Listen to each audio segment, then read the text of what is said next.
Caríssimos irmãos e irmãs, a graça e a paz do Senhor Jesus Cristo, nosso Senhor, Redentor, Salvador nosso. Eu e minha família estamos chegando do interior do estado, viajamos de carro de Araraquara até aqui, onde estávamos lá celebrando com os nossos irmãos o aniversário de uma das igrejas de longa história, no nosso presbiterianismo de 100 e poucos anos.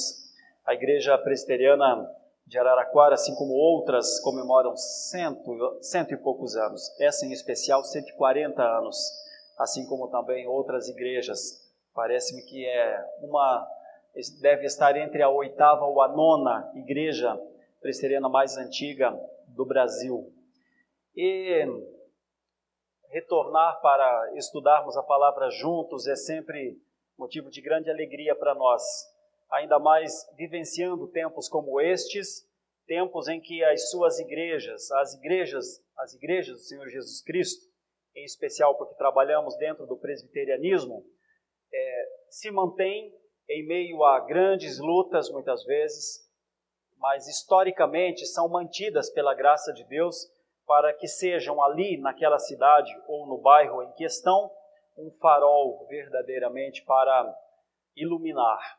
Louva a Deus por isso, irmãos, com gratidão no coração.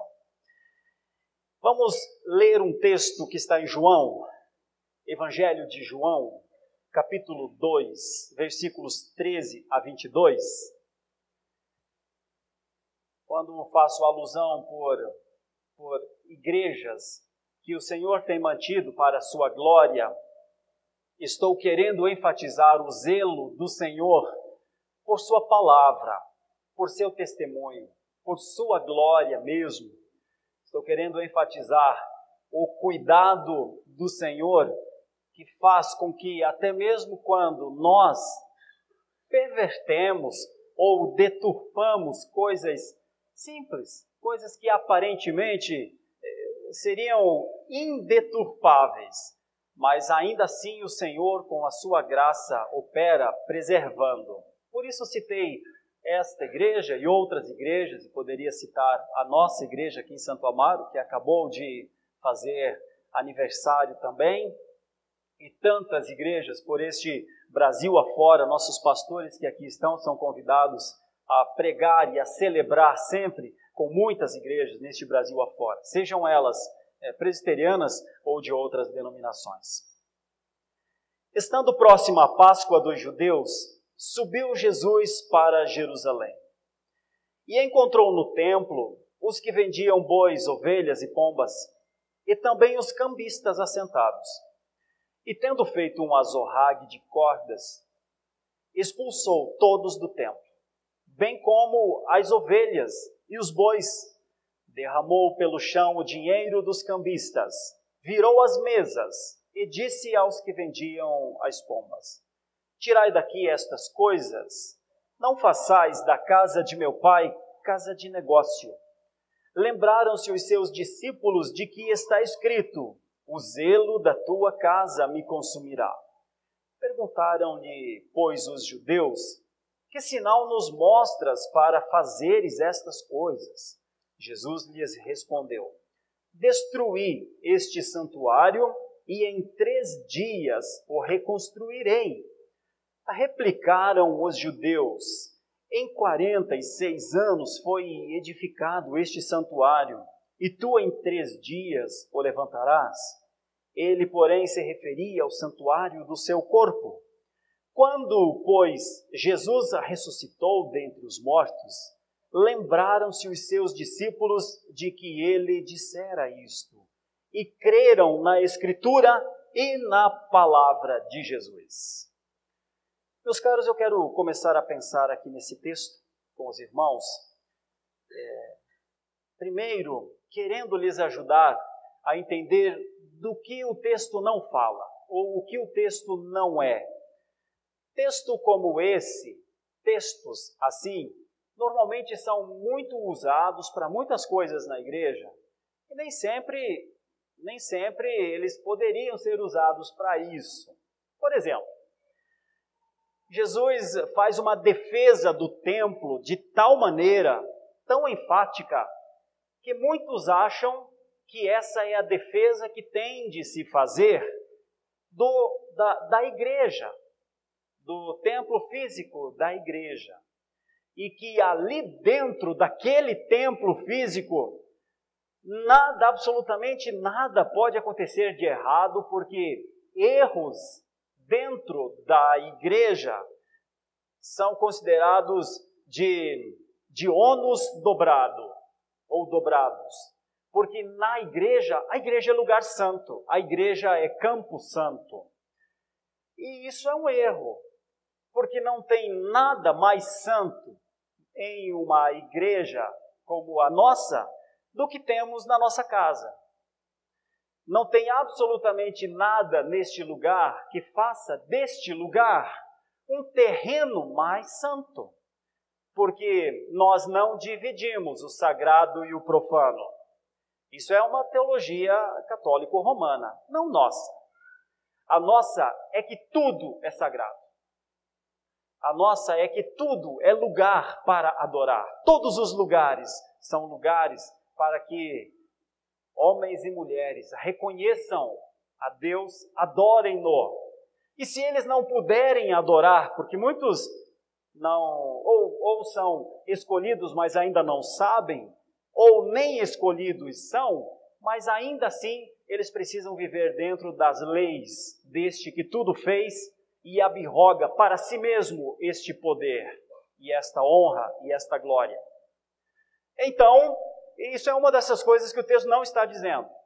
Deus não está fazendo defesa aqui o azulejo, aqui o chão, aqui as lâmpadas, ou mesmo os comportamentos tenham de ser diferentes aqui do que são nas nossas casas. Não, o texto parece não falar disso. Tem uma outra coisa também. Normalmente, quando dentro das igrejas, por algum motivo, um irmão ou uma irmã, às vezes, ou vende lá o seu guardanapo, ou vende o seu docinho, ou o seu salgadinho, alguém se levanta e diz, isso não pode ir na igreja, porque um dia Jesus com um azorrague espantou os vendedores do templo. Isso também não pode ser aplicado, não com esse texto. Esse texto está falando de outra coisa. Ele está falando dos animais para o sacrifício. Ele está falando de alguma coisa relacionada à expiação. Então, nós podemos não gostar ou gostar. Nós normalmente na igreja presbiteriana evitamos isso. Mas não é usando este texto aqui não. Usando de um senso avançado de que na igreja presbiteriana, os presbiterianos são fiéis nos seus dízimos, nas suas ofertas. Então eles não precisam ou arrecadar dinheiro nas quermesses e campanhas para fazer alguma coisa. Nós, com a graça de Deus, temos tido os recursos que precisamos para aplicar nos implementos necessários, sem necessitar de artifícios. E por causa disso, então, não temos as festas que muitos têm, muitas vezes até em épocas relacionadas a divindades, a idolatrias do nosso país. Você sabe que o nosso país é um país idólatra. E por causa disso, alguns meses existem festas consagradas. Estou falando de festas julinas, festas juninas. Algumas igrejas evangélicas tiram o nome festa junina e festa julina, chama de festa do milho, mas no fundo é uma quermesse, é uma coisa feia, que parece não combinar com as coisas do Senhor Jesus Cristo. Mas ok, tira o nome, parece que rompeu com a idolatria, mas permanecem as práticas. Mas no meio presbiteriano, nós tomamos cuidado com isso. Então, não somos uma igreja, nesse sentido, envolvida com práticas assim. Mas não é esse texto que diz isso porque Jesus foi lá e expulsou os vendilhões, que nós tenhamos de chamar pessoas, ou até mesmo igrejas que fazem essas coisas, dizer que elas não podem fazer porque Jesus fez isso. E menos ainda quando temos irmãos ou irmãs que muitas vezes precisam, com os seus trabalhos em épocas de crise, gostariam de contar com o auxílio dos irmãos da igreja. Então, talvez também não queiramos isso, não gostemos disso, mas não é esse texto a ser usado. E deveríamos nos lembrar que pessoas que estão em necessidades, elas esperam mesmo dos seus irmãos uma atenção, um cuidado. Então, às vezes, antes da crítica, a necessidade mesmo é de misericórdia. Pois bem, esse texto então não quer defender estas coisas. Parece que esse texto quer defender outras coisas, que são o quê? Vamos para o texto e olhar 4 coisas, pelo menos, que nos chamam a atenção. Primeiro, é que Jesus, quando está chegando a Páscoa dos judeus, ele vai ao templo e ele encontra no templo, brincando só, mas para lhe ajudar a entender, no jogo de 7 erros, sabe quando a gente joga os 7 erros? Num primeiro momento, a gente olha as 2 figuras e parece que está tudo bem. Mas quando a gente olha um pouquinho mais, a gente começa a perceber os erros, as faltas, no próximo desenho, né? Lá no jogo dos 7 erros. Jesus não precisou ir muito longe e já identificou o primeiro erro. E o primeiro erro, então, que Jesus identificou, foi a comercialização dos animais para o sacrifício.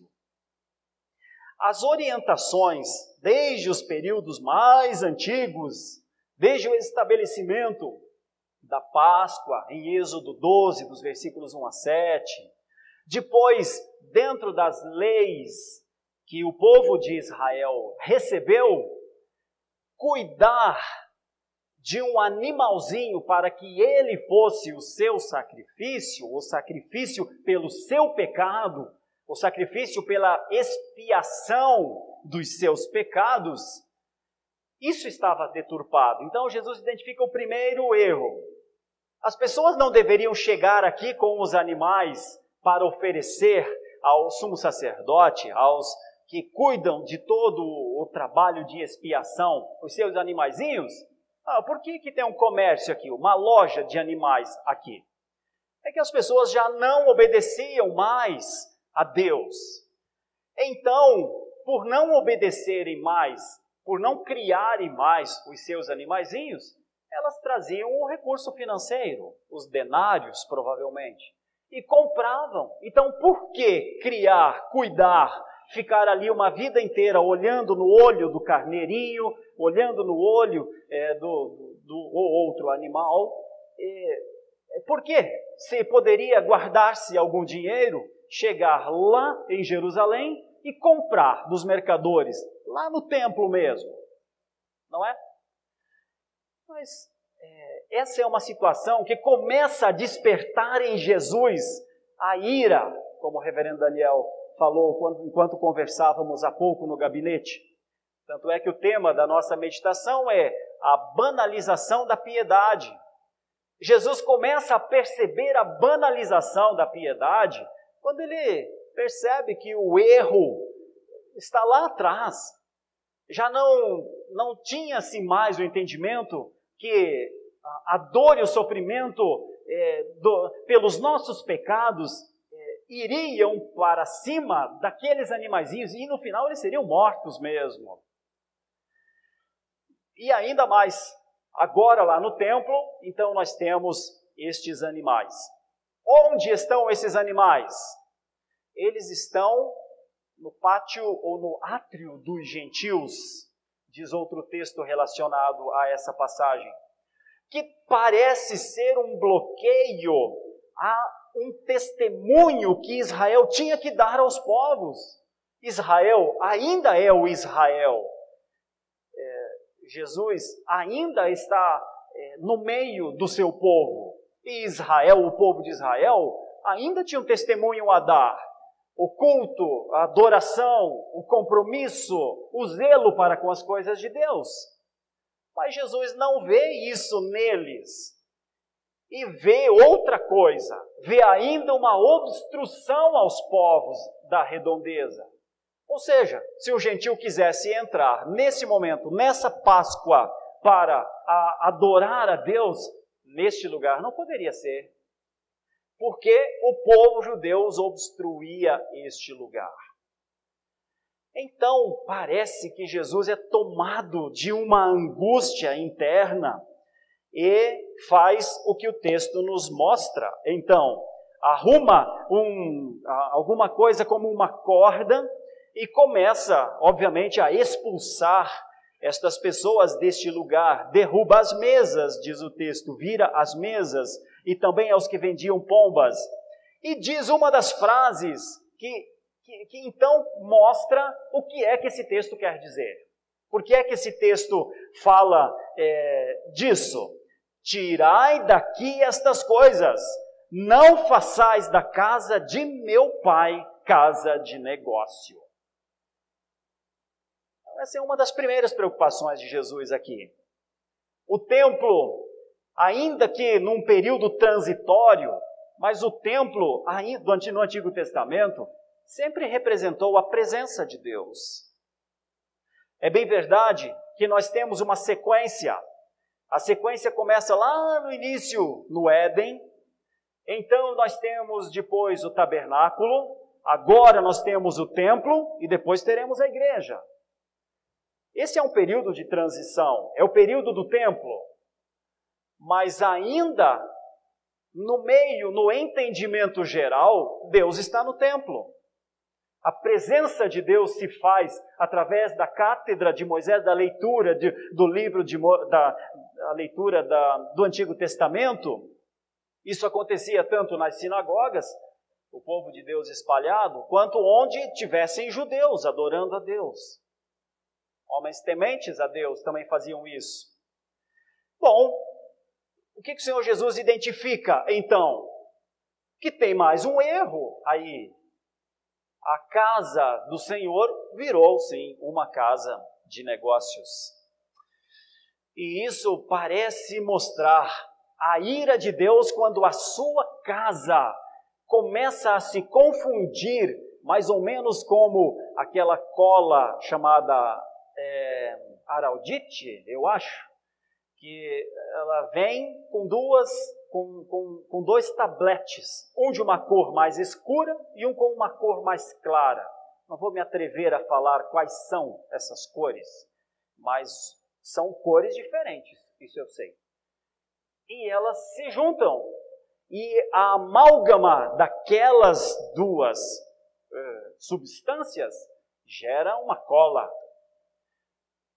Jesus está vendo o lugar aonde deveria se ter a contrição do coração, o desespero de uma alma em pecado, pelo perdão do Senhor, misturada com o mamonismo, misturada com expectativas de lucro. Então, isso aqui o texto parece mostrar, sim, isso aqui salta do texto. Deus, na pessoa aqui do Senhor Jesus Cristo, teve ira e disse, na minha casa não vamos negociar. Pronto. Isso tem uma mensagem muito grande para a igreja no futuro. Mas tem ainda uma outra coisa que esse texto mostra. E vai mostrar duas vezes. Está no versículo 17 e também no versículo 22. Enquanto Jesus fazia estas coisas, os seus discípulos estavam vendo. Então o texto mostra duas vezes que Jesus está agindo numa perspectiva de que os seus discípulos vejam o que ele está fazendo. No versículo 17 está escrito: lembraram-se os seus discípulos de que está escrito: o zelo da tua casa me consumirá. É bem verdade que eles estão lendo um texto do Antigo Testamento, até mesmo de um jeito um pouco diferente, porque é um salmo de Davi. Você não precisa abrir, mas é o Salmo 69. E nesse Salmo 69 vai mostrando um estado de lamento muito grande, um estado de tristeza, que inclusive a Sociedade Bíblica do Brasil coloca o tema do Salmo como o lamento do Messias. Por isso é um salmo, possivelmente um salmo messiânico. E em determinado momento, o lamento em meio a situações difíceis, ao povo perdido, aos inimigos que se levantam, então o salmista diz: o zelo da tua casa me consumiu. Veja que os discípulos até tomam essa passagem, mas não mantendo os tempos verbais lá atrás no Salmo 69, é uma coisa do passado. E agora os discípulos parecem apontar para uma coisa futura. O zelo da tua casa me consumirá. Então esse texto parece mostrar o zelo pelas coisas certas, mesmo que elas sejam transitórias. Por exemplo, até aqui, as práticas no templo.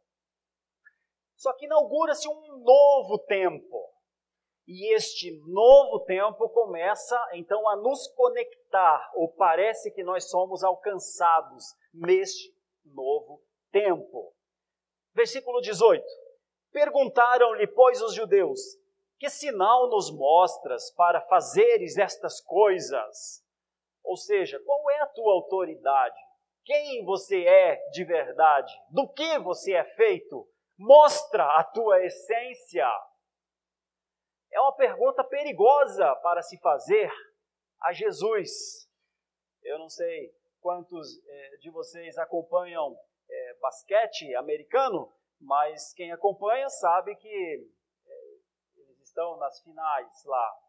E quem está, o franco atirador nesse momento, são os Raptors. E os da equipe dos Warriors, os sempre favoritos, né? Então eles foram jogar lá no Canadá, agora, nessa semana. E então me chamou a atenção o que um narrador esportivo disse: eu estou torcendo pelos Raptors. Estou torcendo para que eles vençam essa batalha, porque alguém tem que bater nessa muralha, alguém tem que chacoalhar essa estrutura para ver do que ela é feita de verdade. Que no caso seriam então os Warriors, né? Quem não gosta de basquete não sabe do que eu estou falando, também não se preocupe, é apenas uma breve ilustração para tomar a frase do narrador. Ele disse: precisa bater nessa estrutura forte para saber do que ela é feita, para saber o quanto ela aguenta. E aqui bateram em Jesus sem perceber. Sem perceber, tocaram naquele que é maior que o templo. Lá na cidade de Araraquara, eu admirei um templo construído de 1927. Tirei fotos. Fiquei, eu e Serginho, parados por algum momento. Ele sentadinho em um dos bancos de madeira, de décadas atrás, e eu contemplativo que sou aquele momento. Pensando que lá em 1927, construir aquela beleza, com a riqueza de detalhes, tanto é que é patrimônio tombado, para honra e glória de Deus mesmo. Eu fiquei pensando na grandiosidade daquilo, no esforço daquele povo para levantar aquele templo. E dessa mesma forma, olhando aqui para o texto, num primeiro momento, judeus e tantos outros só estão vendo o templo físico, só estão vendo a construção ali, mas eles não estão vendo alguém que é maior do que aquela construção. Eles não estão vendo o santuário em que até mesmo aquele templo estava dentro. Então, no jogo dos erros, nós já estamos indo lá pelo 5º ou 6º, eu acho. E isso vem à tona na resposta de Jesus. Versículo 19, porque eles perguntam, mostra o sinal, mostra a tua autoridade, mostra que você pode dizer isso que você está dizendo. E Jesus disse, destruam este santuário, ou destruí este santuário, e em 3 dias eu o reconstruo, ou o reconstruirei. Olha, se a primeira ação de Jesus causava espanto, a segunda certamente incredulidade. Certamente, se a primeira ação de Jesus causou neles um espanto a ponto de dizer, só alguém com autoridade faz isso aqui.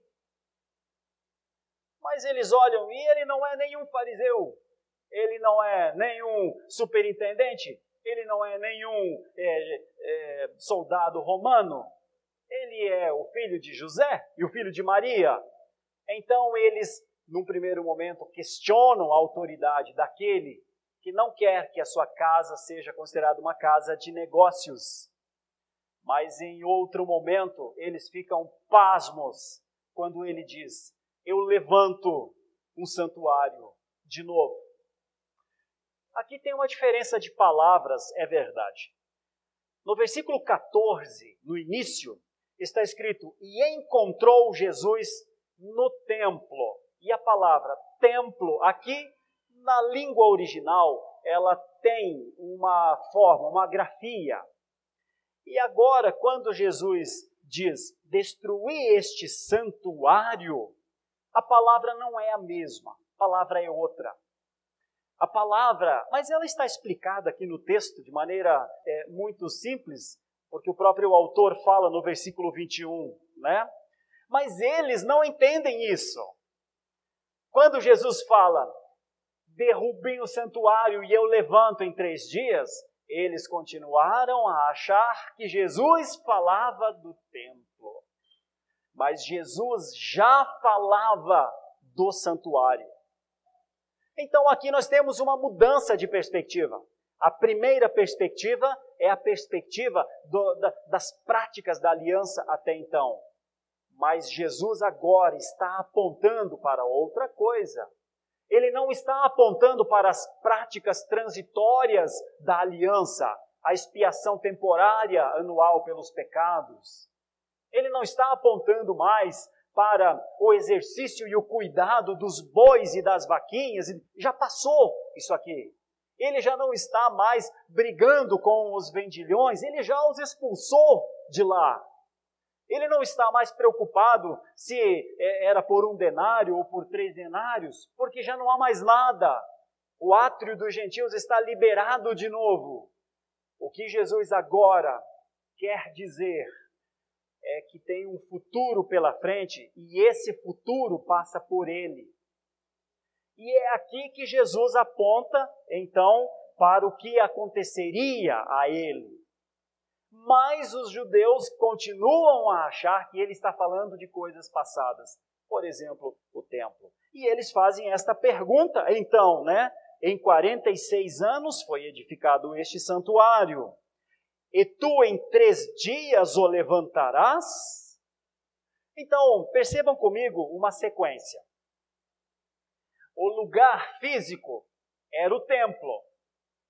Jesus olha para o templo e diz, destruam este santuário e em 3 dias o reconstruam. Mas Jesus está falando dele mesmo. Mas eles atribuem aquilo que é templo o sentido de santuário. Quando eles dizem, olha, mas você levantará este santuário, porque para eles, os judeus, o templo era o máximo, era o santuário. Mas para Jesus, o templo era menor do que ele. Então, eles estão usando aqui a mesma palavra, santuário, mas para os judeus, o templo é o santuário. Para Jesus, não é mais o templo o santuário. Ele está falando dele mesmo. Ele está falando da sua morte e da sua ressurreição. Ele está falando da ressurreição 3 dias depois da sua morte. Ele está falando da verdadeira Páscoa. Ele está falando do Cordeiro Pascal. Ele está falando daquele que de uma vez por todas, entraria no Santo dos Santos como o sumo sacerdote, segundo a ordem de Melquisedeque, tanto expiador como expiação. Ele realmente não está falando de tijolos assentados em cima de tijolos. E essa é a beleza do texto. O texto é cristocêntrico, o texto mostra a presença de Jesus, o santuário que recebe gentios, judeus, eleitos, aqueles que desde antes da fundação do mundo adentrariam a casa do Pai. E aquele templo de tijolos voltaria a ser só um lugar, uma construção, porque o grande edifício seria levantado não mais de tijolos, mas nos corações, mas nas vidas, os locais em que o Espírito habitaria. É disso que agora Jesus está falando. Como ele intensificou o assunto, como ele falou de coisas que têm importância, como ele falou da importância da sua pessoa para a vida futura da igreja. Mas eles não entendiam isso não, segundo o texto. Mas diz o versículo 21, ele, porém, se referia ao santuário do seu corpo. Ou seja, a expressão levantar significaria ressurgir. Derrubem o santuário e em 3 dias ele ressurge. O termo levantar aqui está relacionado à ressurreição. Está tão relacionado à ressurreição que os discípulos entenderam. Lembra que eu lhe falei que no versículo 17 falava de discípulos? Agora veja de novo no 22. Quando, pois, Jesus ressuscitou dentre os mortos, lembraram-se os seus discípulos de que ele dissera isto, e creram na Escritura e na palavra de Jesus. João usa essa expressão algumas vezes. Usa, inclusive, quase ao final do Evangelho, quando ele diz, sim, Jesus fez muitos sinais, mas ele fez também muitos outros que não estão registrados aqui. Estes foram registrados para que seus discípulos crescem e as pessoas crescem. Bom, isso parece ser então o que o texto quer dizer. O texto quer dizer que há um zelo da parte de Deus quanto aos seus planos. Os seus planos incluíam desde o tabernáculo, o templo e a igreja. E parece que o Filho do Homem, com o seu zelo pelas coisas de Deus, ensina a igreja a zelar também pelas coisas de Deus.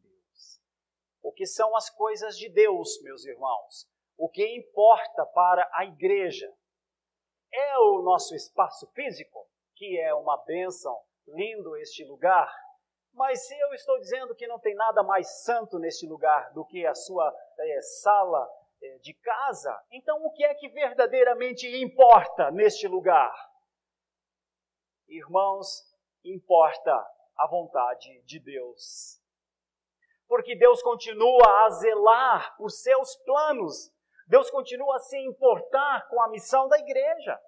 Deus continua a se importar com o culto que a igreja presta. Deus continua a se importar com a santidade do seu povo.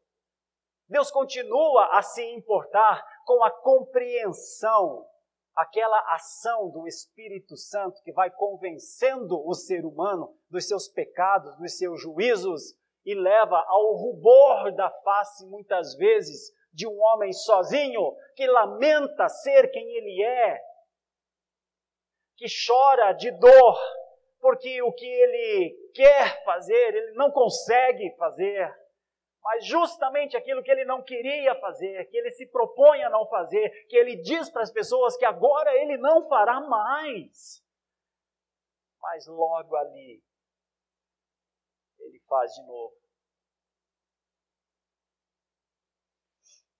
Deus continua a se importar, sim, com os seus planos, meus irmãos. Essa é uma mensagem para a gente pensar. A segunda mensagem é, provavelmente quando a gente acha que as coisas estão bem, que está tudo certo, está tudo legal, é muito provável que esteja cheia de erros.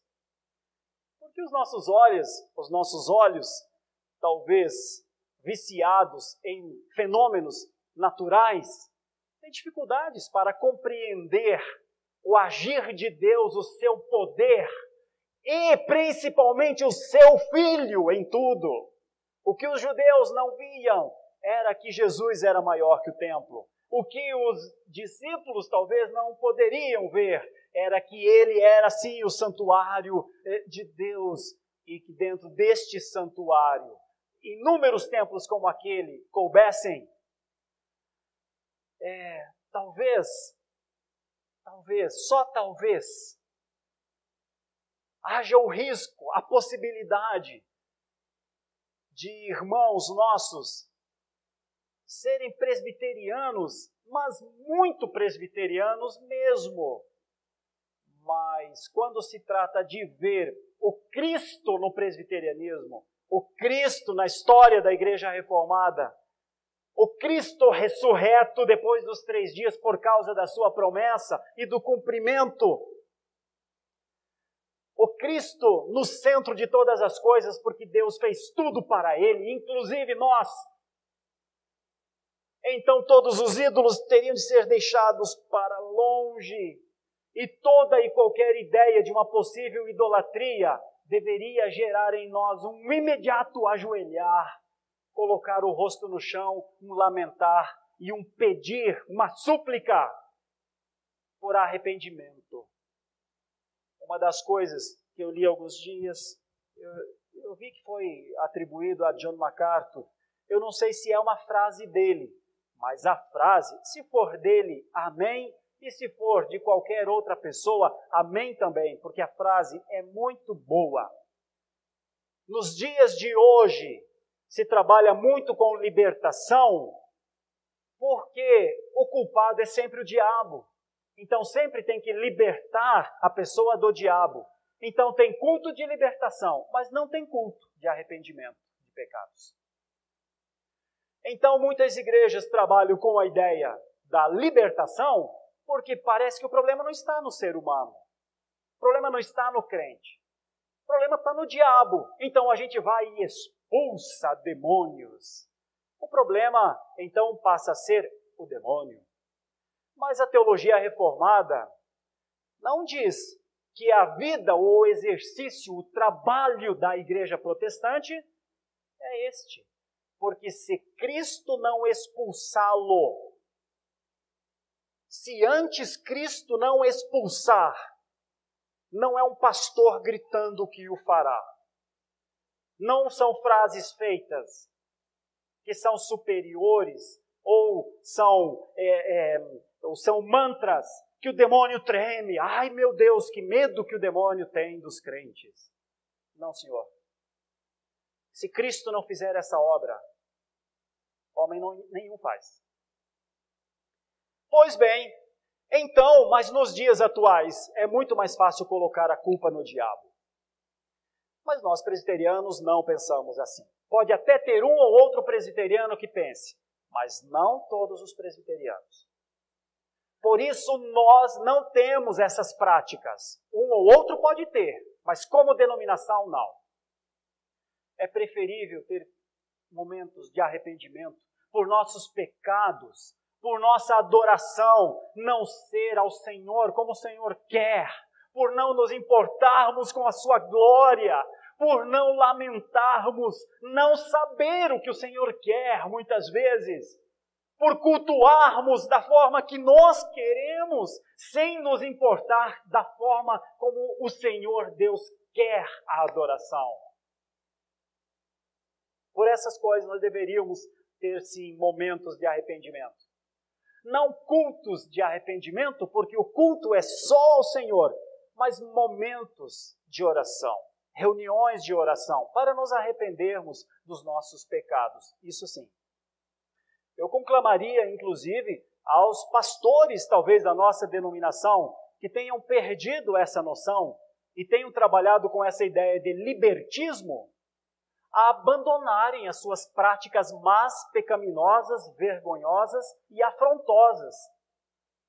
A Igreja Presbiteriana do Brasil, há muitos anos, décadas, já não adota esses entendimentos. Muito pelo contrário. No culto ao Senhor, em que o Senhor Jesus Cristo é o Senhor, a nossa adoração se faz unicamente por conta do expiador que expiou os nossos pecados.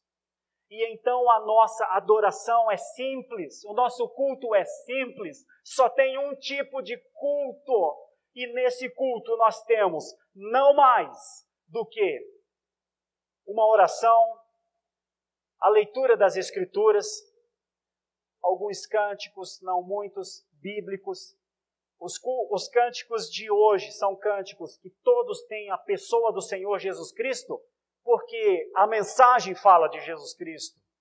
Então, como dizia Calvino, o tema da mensagem determina todas as partes da liturgia.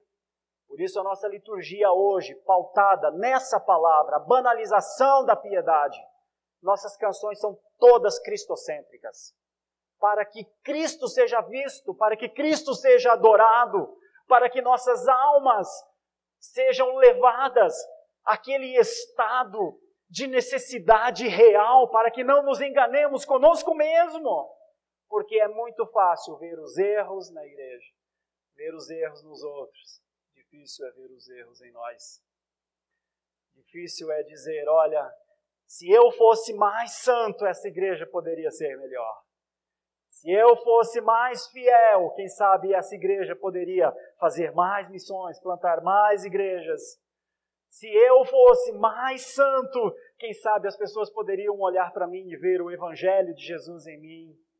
Se eu fosse um homem mais moderado na educação dos meus filhos, talvez eles não veriam em mim a fragilidade tamanha, seja no autoritarismo ou na frouxidão de um pai. Sim, Senhor. Olhando para esse texto, nós somos desafiados, então, ao zelo que Jesus tinha e ao mesmo tempo, ao entendimento da sua pessoa no meio da sua igreja. Parece que os discípulos entenderam isso. Eles disseram, olha, ele está falando de um zelo que sempre vai consumir ou o consumirá. Os seus discípulos entenderam depois e creram, diz as Escrituras. Os judeus, eu acho que não. Neste momento, importa que eu e que você creiamos nisso. Por isso, meus irmãos, a coisa mais importante continua a ser o relacionamento com Deus através de Jesus. Valorizemos isso. Não precisamos mais de construções físicas, mas precisamos sim de Jesus. Certamente há um perigo nisso tudo. Interpretar mal aquilo que era o plano de Deus. Errar no entendimento. Os judeus erraram, os discípulos erraram, mas Jesus corrigiu. Não podemos usar mal aquilo que Deus nos dá. Por isso, ler as Escrituras para conhecer a vontade de Deus é sempre o primeiro degrau de um presbiteriano convicto. Ler as Escrituras é sempre o primeiro passo. Depois de ler as Escrituras, orar conforme as Escrituras é o segundo passo. Não queira ser um homem de oração, uma mulher de oração, se antes não ler as Escrituras. Ser um homem ou uma mulher de oração não significa zelo. Agora, ser um homem que lê as Escrituras, isso significa zelo. Porque ler as Escrituras certamente levarão esta pessoa, este irmão, este filho de Deus a orar como convém. Que Deus nos dê da sua graça. Nós dependemos da graça de Deus para isso. Os discípulos dependeram. Os judeus também dependeram. Nós também dependemos. Nós não temos o direito de banalizar a piedade. Não com as Escrituras, sendo lidas e expostas e tendo-as para conviver com elas dentro das nossas casas. Em nome de Jesus. Santo e eterno Deus, nosso Pai, Senhor, que tem mantido a tua casa, que tem se servido dos teus filhos, que te adoram nela e que dão testemunho de ti no mundo. Santifica-os, continua a santificá-los, conforme foi a oração do Senhor Jesus Cristo, na verdade. A tua palavra é a verdade, Senhor. Ajuda-nos nisso, para que a adoração prestada a ti seja bíblica, histórica, evangélica, testemunhal, para que ela seja sempre vinda das Escrituras e não colocada de uma maneira que como se nós tivéssemos alguma condição de determinar o culto ao Senhor. Dá-nos da tua graça. Tem misericórdia de nós. Traz-nos de volta, Senhor, se estivermos andando para longe da piedade. É a nossa oração. Em nome de Jesus. Amém.